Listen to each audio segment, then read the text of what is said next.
Press meet పెట్టాల్సిన ముఖ్య ఉద్దేశం ఏంటి? నేను బీఆర్ఎస్ నేత కన్నా ముందు ఉపాధ్యాయ సంఘ బాధ్యురాలు, తెలంగాణ ఉద్యమకారుని.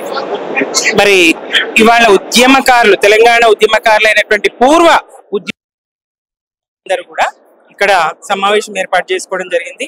ఇటీవల రేవంత్ రెడ్డి గారు చేసినటువంటి వ్యాఖ్యలు తెలంగాణ ప్రజల నుండి తెలంగాణ ఉద్యోగులను వేరు చేసేటువంటి కుట్రపూరితమైనటువంటి వ్యాఖ్యలు ఏవైతే ఉన్నాయో ఆ వ్యాఖ్యలను ఖండిస్తూ ఇవాళ ఈ ప్రెస్ మీట్ ఏర్పాటు చేయడం జరిగింది. అలాగే వ్యాఖ్యలను ఖండించడమే కాదు, న్యాయంగా ఉద్యోగులకు రేపు జూన్ వస్తే 6 డిఏలు, ఇప్పటికే 5 బకాయి, రేపు జూన్ వస్తే 6 డిఏలు బకాయి ఉంటుంది. ఆ డిఏలను వెంటనే చెల్లించాలి, విడుదల చేయాలని చెప్పేసి న్యాయంగా ఉద్యోగులకు రావాల్సినటువంటి దానికోసం నువ్వు నిధులు లేవు, 18,000 కోట్లే ఉన్నాయి, నన్ను కోసుకుంటారా, ఏం చేస్తారు అని మరి ఏ పథకాన్ని ఆపమంటారు? ప్రజలకు మరి పెన్షన్లు ఆపాలా, లేకపోతే 24 గంటల కరెంట్ ఆపాలా? ఇట్లాంటి మాటలు ప్రజల నుంచి ఉద్యోగులను వేరే చేసేటువంటి కుట్ర స్పష్టమైంది, క్లియర్ అయింది. మీ అసమర్థతను కప్పిపుచ్చుకోవడానికి, మీ ధనదాహాన్ని మీరు ఏం చేస్తున్నారు? 18,000 కోట్ల రాష్ట్ర ఆదాయం, 4,000 కోట్లు ఉన్నప్పుడు కూడా, రాష్ట్రం పసికూన ఉన్నప్పుడు కూడా ఈ మాట రాలేదు. అప్పులు పుట్టలేవు అని, ఇంకోటని, ఇయ్యలేకపోతున్నామని చెప్పలేదు. మరి కరోనా లాంటి కష్టకాలంలో కూడా ఈ మాట రాలేదు. గత ప్రభుత్వంలో కేసీఆర్ గారి హయాంలో 73% ఫిట్నెస్ ఇచ్చి మరి ఉద్యోగులను అటు ప్రజలను ఇద్దరిని కూడా 2 కళ్ళలాగా చూసుకున్నటువంటి పాలన కేసీఆర్ గారి పాలన. అటు ప్రజలు ఇటు ఉద్యోగులు ఎవరిని తక్కువ చేయకుండా అందరికీ అందాల్సినటువంటి ఫలాలను అందిస్తూ సాగినటువంటి పాలన నాటిది. ఇవాళ రేవంత్ రెడ్డి గారు ఏమైంది? అటు నీవిచ్చినటువంటి హామీలు నెరవేర్చవు, 6 గ్యారంటీలు నెరవేర్చవు, రైతులకు అన్యాయం చేస్తావు, మహిళలకు అన్యాయం చేస్తావు, మహాలక్ష్మి పేరుతో మహిళల్ని మోసగిస్తవి, రైతు భరోసాగా బంధు కాదు భరోసా ఇస్తా అని రైతులను మోసం చేస్తవి, చివరికి ఇటు ఉద్యోగులను కూడా మోసం చేస్తూ, మోసం చేయడం ఒక్కటే కాదు కుట్ర, అటు ఉద్యోగులను ప్రజలను వేరు చేసేటువంటి కుట్ర. ఇగో ఈ ఉద్యోగుల కారణంగా సంక్షేమ పథకాలు ఆపాల్సి వస్తది అని ప్రజలకు చెప్పడం, మరి ఆ సంక్షేమ పథకాలు ఉచితాలు ఉన్నాయి కాబట్టి మీకేమి ఇవ్వలేకపోతున్నా అని ఇటు ఉద్యోగులను చెప్పడం, అంటే ఒకరిని బూచిగా చూపించి ఇంకొకరికి మరి అందాల్సినటువంటి ఫలాలను అందించకుండా న్యాయంగా దక్కాల్సినటువంటి హక్కుగా దక్కాల్సినటువంటి సహాయం కాదు వాళ్ళకు దక్కాల్సినటువంటిది అందివ్వకుండా ఇవాళ కుట్ర చేస్తున్నటువంటి రేవంత్ రెడ్డి వ్యవహారాన్ని అటు ప్రజలు అర్థం చేసుకున్నారు, ఇటు ఉద్యోగులు అర్థం చేసుకున్నారు. ఉద్యోగులుగా వాళ్ళకు కొన్ని మరి రిస్ట్రిక్షన్స్, నిబంధనలు ఉంటాయి, వాళ్ళు బయటకు రాలేరు, ప్రత్యక్షంగా ప్రభుత్వాన్ని నిలదీయలేరు, కొన్ని వాళ్ళ ఇది ఉంటాయి. కాబట్టి మేమంతా పదవి విరమణ పొందినటువంటి విశ్రాంత ఉద్యోగులమైనటువంటి మేమంతా నాటి ఉద్యమంలో, తెలంగాణ ఉద్యమంలో ముందు వరుసలో ఉన్నటువంటి మేమంతా ఇవాళ సంఘటితమై పార్టీలకు అతీతంగా మరి ముందుకొచ్చి రేవంత్ రెడ్డి గారి ఈ కుట్రను ప్రజలకు తెలియజేసే ప్రయత్నం చేశాం, అటు ఉద్యోగులకు ఇటు ప్రజలకు తెలియజేసే ప్రయత్నం చేశాం.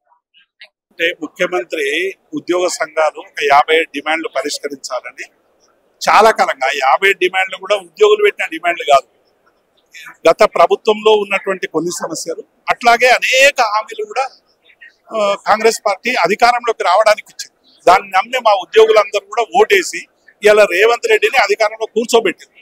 మీరు ఇచ్చినటువంటి మేనిఫెస్టోలో పెట్టినటువంటి అంశాలు ఇవాళ మీరు వెంటనే అమలు చేయాలని మేనిఫెస్టోలో ఉన్నటువంటి విషయాలు పెట్టడం తప్ప కొత్త విషయాలు ఏమీ లేవు. కాబట్టి ఆ డిమాండ్లను పరిష్కరించాలని అడిగితే మీరు విచ్చలవిడిగా ముఖ్యమంత్రి గారు ఉద్యోగుల్ని వ్యాఖ్యానాలు చేయడం అనేటువంటిది ఇలా తెలంగాణ ఉద్యోగ సంఘాలుగా, ఎందుకంటే మేము ఒక సుదీర్ఘ కాలం తెలంగాణ ఉద్యమంలో కావచ్చు, ముల్కీ రూల్స్ దగ్గర నుంచి ఇప్పటి వరకు వీరోచితమైనటువంటి పోరాటాలు చేసి ఉద్యోగుల హక్కులు సాధించడంలో ముందు వరుసలో నిలబడ్డటువంటి వాళ్ళు ఇలా వాళ్ళను తూలనాడేటువంటి పని చేసిండు. ఎందుకంటే రేవంత్ రెడ్డి తెలంగాణ ఉద్యమంలో లేడు, తెలంగాణ ఉద్యమంలో ఉన్నటువంటి వాళ్ళ మీద ఆయనకు చాలా అక్కసు ఉంది. వీళ్ళందరూ తెలంగాణ తీసుకొచ్చినటువంటి భావన ఉంది. చంద్రబాబు ఆయన సహచరుడు కనుక చంద్రబాబు 9 డిఏలు ఎగ్గొట్టడానికి 2004లో ప్రయత్నం చేసిండు. ఆ ప్రయత్నం మీద ఉద్యోగులందరూ వీరోచితమైన పోరాటం చేసి చంద్రబాబును గద్దె దింపారు. కాబట్టి మళ్ళీ ఇలా 5 డిఏలు పెండింగ్ ఉన్నాయి. ఈ డిఎల్ రిలీజ్ చేయాలి, పెన్షనర్లకు వెంటనే డబ్బులు ఇవ్వాలి, పిఆర్సీ విషయంలో ప్రభుత్వం ముందుకు రావాలని మేము చాలా స్పష్టంగా డిమాండ్ చేస్తా ఉన్నాం. అందుకే ఇలా ఎంప్లాయీస్ కోఆర్డినేషన్ కమిటీగా ఏర్పడి లక్షలాది ఉద్యోగులకు వెన్నుదన్నుగా ఉన్న ఓ రేవంత్ రెడ్డి, మా తెలంగాణ ఉద్యోగులు ఉపాధ్యాయులు ఒంటరి లేరు, వాళ్ళెంట లక్షలాది మంది ఉన్నామని భరోసా ఇవ్వడానికే మేము ఈ సమావేశం పెట్టాం.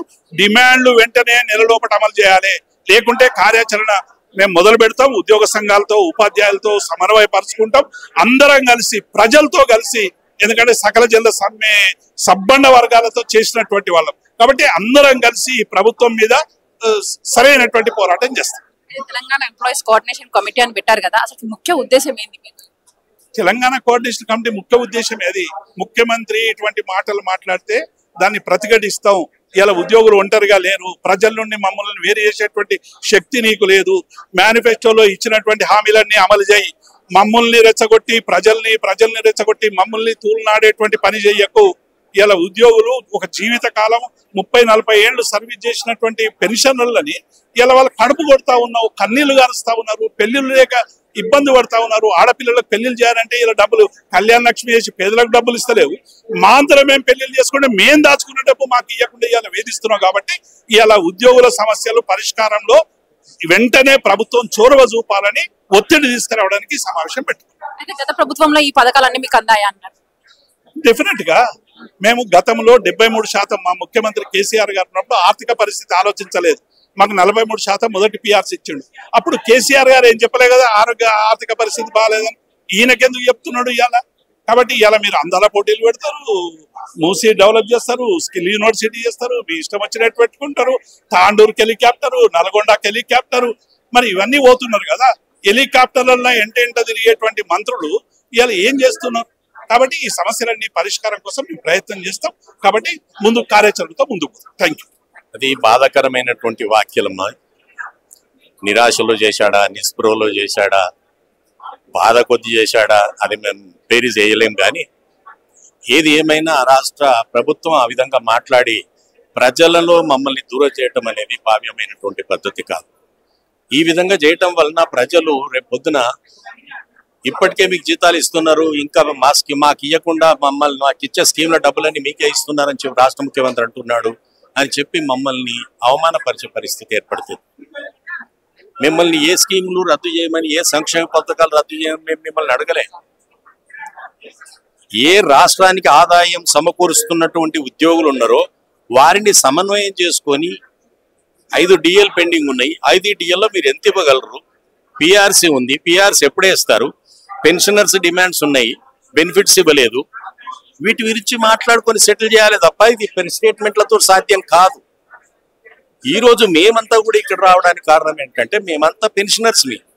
ఏ పార్టీలో పనిచేసినా కూడా మేము పెన్షనర్స్. ఇందులో ఏ రాజకీయ పార్టీ సంబంధం లేదు, మేము పెన్షనర్లం. సో ఉద్యోగులకు డిఏ ఇస్తేనే మాకు వస్తుంది, ఉద్యోగులకు పిఆర్సీ ఇస్తేనే మాకు వస్తుంది. ఉద్యోగులు సుఖంగా ఉంటేనే మేము సుఖంగా ఉంటాం. వాళ్ళని ఇబ్బంది పెడితే మేము కూడా ఇబ్బంది. ఎందుకంటే మాది ఉద్యోగుల కుటుంబం, మేమంతా ఒక ఇంట్లో ఉంటాం. అక్కడ ఉన్నటువంటి వాళ్ళు మా కొడుకు కావచ్చు, మనమడు కావచ్చు, ఇంకా మునిమన్మడు కావచ్చు. సో వాళ్ళు బాధపడుతుంటే మేము సంతోషంగా ఉండలేం. కాబట్టి వాళ్ళు ఇచ్చటి ఇయ్యలే మాకు వస్తాయి. కాబట్టి మేము రిక్వెస్ట్ చేస్తున్నాం, దయచేసి జేఏసీని పిలిచి మీరు చర్చించండి, దాన్ని బట్టి సమస్య పరిష్కారం అవుతుంది. తెలంగాణ ఎంప్లాయీ కోఆర్డినేషన్ కమిటీకి ముఖ్య ఉద్దేశం ఏంటంటే ఈరోజు పెట్టాల్సి? ఏం లేదు, చెప్పాను కదా, మేము పెన్షనర్స్ము. మీకు ప్రభుత్వం మీద ఒత్తిడి లేకపోతే మాకు డిఎల్ రావు, డిఎల్ వస్తలేవు. కాబట్టి ఎటువంటి పరిస్థితుల్లో పెన్షనర్లందరూ ఒక్కటి సంఘంగా ఏర్పడాలంటే గతంలో తెలంగాణ రాష్ట్రం సాధన కోసం పనిచేసిన నాయకులందరూ వచ్చారు కాబట్టి ఆ విధంగా వచ్చారు. అంతే.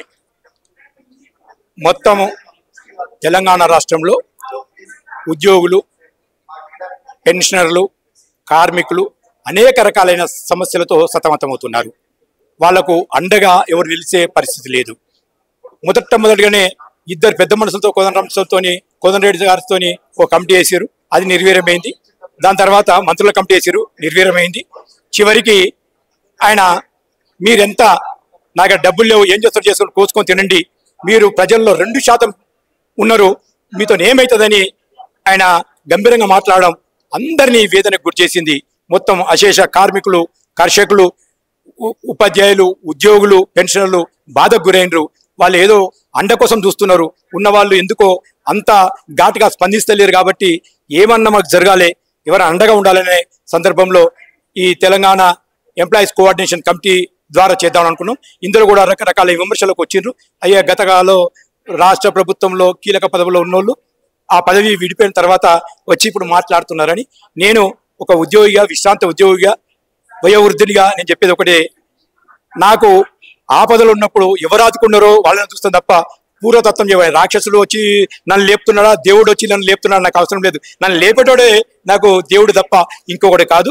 ఇప్పుడు సకల సమస్యలతో ఉన్నారు. ఇలా విశ్రాంతి ఉద్యోగులు ఎప్పుడైనా చాలా మంది ఏమనుకుంటారంటే విశ్రాంతి మనము రిటైర్మెంట్ కాగానే డబ్బులు వస్తాయి, బిడ్డలు పెళ్లి చేసుకుంటూ ఉంటారు, ఇండ్లు కట్టుకుంటుంటారు, అప్పులు కట్టుకుంటూ ఉంటారు, ఇతరత్ర వాళ్ళ కోరికలను తీసుకోవడానికి ప్రయత్నం చేస్తారు. ఎవరు లేని వాళ్ళు అయితే ఇంత ఫిక్స్డ్ చేసుకొని వస్తాయని చేస్తారు. కానీ దానికి భిన్నంగా వస్తలేవు. గత ప్రభుత్వం ఇవ్వాలంటే గత ప్రభుత్వం ఇవ్వలేదని ఈ ప్రభుత్వాన్ని ఎన్నుకున్నారు. ఈ 2% ఓట్లే, దాదాపు 5 లక్షల ఓట్లు తేడాతోనే ఈ ప్రభుత్వం ఏర్పడ్డది. ఆ 2% ఓట్లే ఇలా అధికారాన్ని మార్చినాయి. అది కూడా గమనించాల్సిందిగా నేను ఈ రాష్ట్ర ప్రభుత్వానికి విజ్ఞప్తి చేస్తున్నాం. సమస్యలు జట్లమైనప్పుడు, నీకు ఆర్థిక పరిస్థితి లేనప్పుడు ఏం చేయాలి అంటే అందరూ కూర్చుండబెట్టి, అయ్యా ఇది చేద్దాం, ముఖ్యమైనది ఏది ఇప్పుడు చేయగలుగుతాం, ఎవరికి ఏం చేయగలుగుతాం చెప్పండి. ఇవాళ మాకు తెలిసినాక బాధకు గురవుతున్నాం ఏంటంటే, ఒక్క కాంట్రాక్టర్కి 5,000 కోట్లు ఇచ్చిండు. ఒక కాంట్రాక్టర్కి 5,000 కోట్లు తెచ్చినప్పులకి మరి మాదెంత అంటే, మేము కాంట్రాక్టర్కి ఇచ్చే డబ్బుల కంటే ఇక్కడ హీనంగా ఉన్నామా మా బతుకుల కోసం? కాబట్టి మాకు ఆవేదనకు గురవుతాం తప్పకుండా. కాబట్టి ఒక రాజపత్రం నువ్వు ఎన్ని అప్పులు తెచ్చినావు, ఎవరెవరికి చెల్లించినావు, మా ఉద్యోగులకు ఎంత? ఈ ఉద్యోగుల వాటాలల్లా ఇలా విమానాలలో తిరుగుతున్నావు, హెలికాప్టర్ తిరుగుతున్నావు, ఆ ఖర్చులు ఎక్కడ? సింపుల్గా బతుకు నువ్వు. మా సింప్లిసిటీ మాకు చెప్పే బదులు సింపుల్గా బతుకు. నీ ఖర్చులు మొత్తం జీరోకుదే. ఆ రాష్ట్ర ప్రభుత్వం ఒక మంత్రి మీద ఎంత ఖర్చు పెట్టిందో అలా జీరోకు తీసుకురాను, ముఖ్యమంత్రి మీద ఎంత ఖర్చు పెట్టిందో అలా జీరోకు తీసుకురా, తెచ్చి మాకు చెప్పు. నువ్వు ఆదర్శంగా నిలబడు. ఖర్చులలో నువ్వు ఆదర్శంగా నిలబడకుండా మా పొట్టగొట్టి మా కోసమే ఆదర్శం చెప్పి అప్పులు పైసలు ఇవ్వని చెప్పి నీ హెలికాప్టర్ తిరగడానికి, విమానాలు తిరగడానికి డబ్బులు ఎక్కడికి వస్తున్నాయి? నీ ఎస్కాట్లతో నీ డబ్బులు ఎక్కడికి వస్తున్నాయి? మంది మార్గాలు తీసుకుపోవడం డబ్బులు ఎక్కడికి వస్తున్నాయి? మాకని డబ్బులు ఎందుకు వస్తాయి? ఫస్ట్ నిజాయితీగా ఉండి నువ్వు మారు, నీ ఖర్చులు మార్చు, మొత్తం చూపి మాకు. గత ముఖ్యమంత్రులు క్యాబినెట్లో ఇంత ఖర్చు అయింది, మేము ఇంతగా ఏం ఖర్చు చేస్తాం, రూపాయి చేస్తాం, మా జేబులోకి వెళ్ళి పెట్టుకుంటున్నాం అని మీరు చెప్పండి. అప్పుడు కొంత మన మానసికంగా ప్రశాంతత దొరికే అవకాశం ఉంది. ఇవాళ రేపు వస్తాయి చెప్పడానికి అవకాశం ఉంటుంది. మరి 1వ తారీఖు జీతం ఇస్తున్నాం, ఓకే సంతోషం, అందరూ అభినందిస్తున్నారు. అరే వాళ్ళు ఇయ్యలేరు ఇస్తున్నారు, అక్కడ అభినందిస్తున్నారు, దాన్ని స్వీకరించాలి.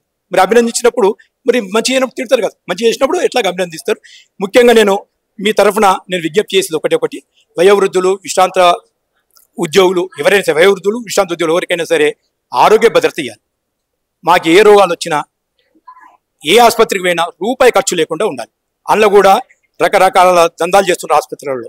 మమ్మల్ని మభ్యపెట్టి ఇతరత్ర డబ్బులు వసూలు చేసుకున్నారు. ప్రభుత్వం ఇచ్చే డబ్బులు కాకుండా అదనంగా వసూలు చేసుకునే ప్రయత్నాలు చేస్తున్నారు, తీసుకుంటున్నారు కదా. అంటే మానసిక బలహీనతల మీదనే ఇలా వ్యాపారంలో వైద్య వ్యాపారం నడుస్తుంది.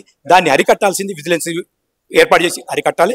అలాగే ₹1 ఖర్చు లేకుండా వైద్యం అందించారు వయోవృద్ధులందరికీ. మాకు విశ్రాంత ఉద్యోగులు కానీ కాదు, మనిషి పుట్టినవాడు ఖచ్చితంగా ఆరోగ్యంగా బతకడానికి అవకాశం కల్పించాల్సింది పాలకుల విధి. మా ఒక్కరికి అంటే నేనైతే విశ్రాంత ఉద్యోగులకే కాకుండా మొత్తం వయోవృద్ధుల అందరికీ కూడా బాసడగా ప్రభుత్వం ఉండాలి. ₹1 ఖర్చు లేకుండా వైద్య సేవలు అందించాలి. వాళ్ళ పిల్లలు ఉన్నారా, ధనం ఉందా నాకు అవసరం లేదు. ఈ మానవ జన్మ అత్యున్నత జన్మ అనేది ప్రతి పుట్టిన జీవి సస్తాడు, సత్యలోపల ఆనందంగా తెచ్చే ఏర్పాట్లు చేయాల్సిందిగా రాష్ట్ర ప్రభుత్వం ఉండాలి. అందుకే ప్రజాస్వామ్యంలో పాలనా వ్యవస్థను ఏర్పాటు చేసుకున్నాం, ముఖ్యమంత్రులను ఏర్పాటు చేసుకున్నాం. మీరు బాధ్యత వహించాలి. మీ బాధలు మాకు సంబంధం లేదు. మా బాధలు తీర్చడానికే మీరు ఎన్ని బాధలు పడుతావో నువ్వు బాధపడాలి తప్ప ఆ బాధలు మా మీద పెట్టి మమ్మల్ని ఇంకా బాధ పెట్టే ప్రయత్నం చేయొద్దు. నువ్వు ఇతరత్ర సర్దుకొని ఖచ్చితంగా ఆరోగ్యానికి మాత్రం భద్రత ఇవ్వాలని మొట్టమొదటి కోరుతున్నాను. మిగతాని సమస్యల తర్వాత పెట్టిన ఆరోగ్య భద్రత అందరికీ, వయోవృద్ధులకు, విశ్రాంత ఉద్యోగులకు ఇవ్వాల్సిందిగా మేము ఈ సందర్భంగా మీ తరఫున ముఖ్యమంత్రి గారికి విజ్ఞప్తి చేస్తాం.